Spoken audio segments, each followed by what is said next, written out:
So in my many efforts to try to appeal to a wider demographic and have more people watch my videos, I thought that I would try to make this video about a certain group of people that are oftentimes oppressed. So for this, I thought that I'd try to dedicate this video to my friends, the blacks, the black community.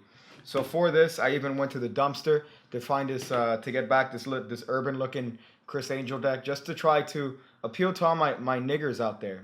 You know what I mean, right? My cuz. So this trick is dedicated to all you oppressed homies out there that are living it hard in the streets. You're gonna need a deck, and this deck could be shuffled by any sort of person that is really tolerant of your card magic. So you hand the deck to Tyrone and you say, "Hey Tyrone, you crazy cat, you put down that gat. Can you shuffle? Can you shuffle some cards, man? I know you can shuffle the baby mamas around, but I mean, can you do the same with some cards?" Of course, Tyrone puts down the gat and the child that he's holding, and he gives the deck a little bit of a mix. And then you tell Tyrone when he's done that he could cut the cards wherever he wants. It's really up to him because we're giving him freedom to choose here. So Tyrone cuts. Let's say he cuts right here to the Jack of Clubs. So Tyrone is then instructed to cut, much like he does to the other bitch niggas. He's instructed to cut this card into the middle of the half that he's holding, and then he's told to cut that again into the half that's on the table. So there's just a lot of cutting going around here in these hard streets, much like they do in the hood, right? Ice tea.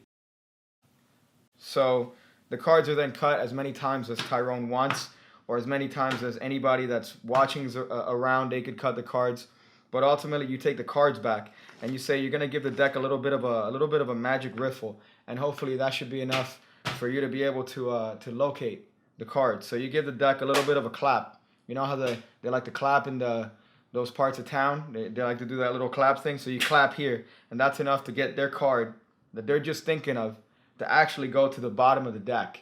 Yeah, so Tyrone lifts the cards up and he sees that, yeah, the card has in fact gone to the bottom of the deck. Cuh. And then they run around and go crazy like you see them do on YouTube videos, on those YouTube videos where they go to the hood and they show card tricks. And there you go. That's the trick, guys. Hope you guys enjoyed it. It's very simple. You're gonna need a little bit of a prop here, but hopefully it's not too hard, because I know that life's already hard enough as it is for y'all.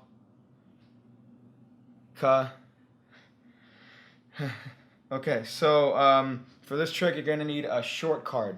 That's a principle in Magic where you cut a card much like a snitch, a little bit shorter than the other ones. Let me get some zoom action here, if you guys could see this right there. Oh, yeah, that's what I'm talking about. Some tech here, PigCake. So you notice that this card is a little bit shorter than the card here to the left. That's because I cut this card. This card's a fool, a bitch.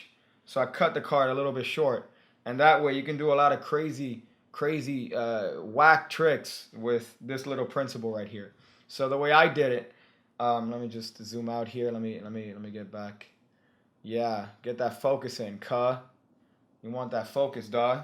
So what I did is that I just grabbed any one of these cards, and I got my trusty blade here, and all you got to do is just cut a little bit of the card. You just run it along the top of the card right here. You just run it back and forth, and what that does is that shortens the card. You could use a blade. I like to use my trusty work saw here. Technique that I haven't seen used before is that you can go inside your baby mama's purse. You know what I'm talking about. You go into your baby mama's purse and you pull out one of these suckers. One of these suckers right here, a nail file, right? Because you know they got long nails, right? And what you do is that you just file it down. So you file the top edge down, and that makes a short card. And you're not cutting it like a snitch. You're not doing anything other than just filing the edges down. So you got to make sure that you file it not only this way, but then you got to turn around and file it that way, so the card looks even.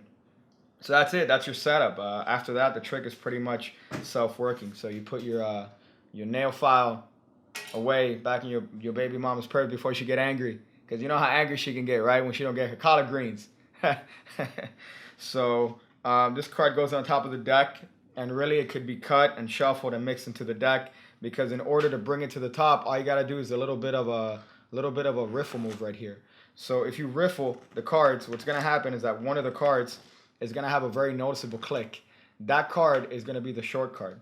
So it's very easy to bring that card right to the top of the deck. So as you're riffling the back, you're just gonna be looking out for that click. Now it's really hard to hear out that click with all the other clicks because of the guns, but you're gonna have to learn to find that distinctive click from the deck and not from the guns being loaded around you. You know what I mean, right? They got the guns, the illegal guns in those parts of towns. So you look for the you hear the click, and then that way you can cut the card to the top of the deck, and that's your key card. So that's going to be very essential to this trick. You have the person cut to whatever card they want. Now what's going to happen is that when they cut these cards, that's actually going to be placing your key card in a perfect position right above the card, so that when you do the little bit of a riffle and you riffle that card, you can instantly cut your key card to the top, which means that their card is going to be on the bottom. So they cut to this card. The situation, of course, is that you have the key card on top. They cut to wherever they want. They see the 9 of diamonds. You instruct them to cut the cards, so they do that. And then you lift up the cards on the table. They put those cards on top of that. And essentially what you have now is your key card right above the card that they cut to.